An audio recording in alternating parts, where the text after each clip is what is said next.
All right, Craig, we're here talking about your article, Four Parts of a Joy-Filled Retirement Life Portfolio. Quite the title. What does that mean to you? Yeah, I think this might have been my favorite article that I wrote. And I just love the idea of, we were talking about like a portfolio. You think about your investment portfolio and all the different factors to make sure that that's the right portfolio. But sometimes we don't think about our life portfolio and what are those things that we should be contributing to what's going to make us, that's going to bring us joy in our life. And so that's why I wrote it. And hopefully I'm doing an okay job living it out. So why do you think this is so important for folks to consider this specific aspect of it? Well, a lot of times people spend their time and energy and very successfully building their career or doing all the things, raising a family, all of those things that are really important. But then we hit the point of retirement and we're like, uh-oh, now what do I do? Like my time's been spent doing all of these things. And now what's next? And haven't really thought about what those next things are going to be. And then they get stuck, or they might even be frozen at that point and go, uh-oh, what do I do now? I was really good at this. I don't know what this next phase looks like.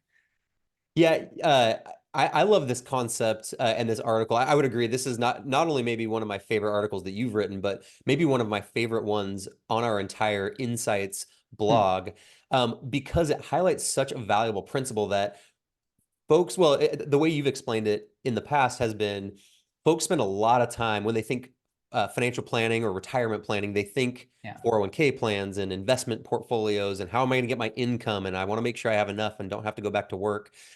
All these types of things are extremely important, but they tend to center around financial preparedness, Right. and they tend to neglect making just as dialed a plan for their life as they've made for their finances. Yeah.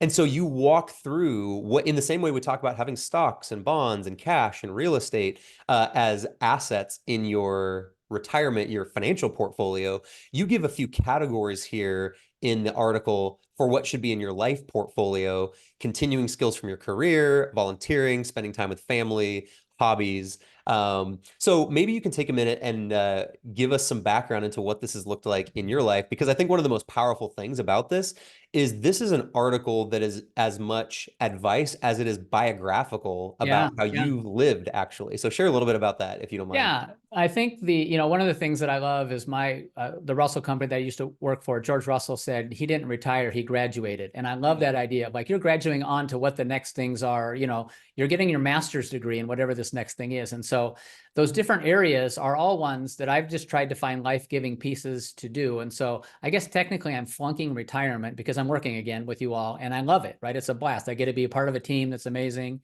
But that's using my career skills in a place that I'm working again some. But then I also have time to do volunteering. I've done lots of different really cool volunteer things. My wife and I do pre-marriage counseling. There's just some really fun stuff that we're doing in that area, some stuff in the generosity world. So I love that. Hobbies, I've always had lots of hobbies, but probably my main one now in the retirement arena is pickleball. And I started playing really young, but now I get to play more. And the older you get, the less good the competition is, maybe. So I have some success there. And then family. I love family. I have 4 kids, one of whom is working with us here, and 12 grandkids, and it's just a blast to go get to spend time with them and do things there. So, and then the last thing, and actually this is a guy I was talking to about this article. He goes, Craig, you got to add something new. And so the idea of thinking about new things in retirement is also really fun to go, okay, what's that's new skill that you maybe have never been able to do, and try to give that a crack. So it just kind of gives you, you want to get excited, you be excited every day you get up. And I am. I mean, I love this season of life. I love what I get to do. And hopefully this article will help other people feel the same way. Yeah.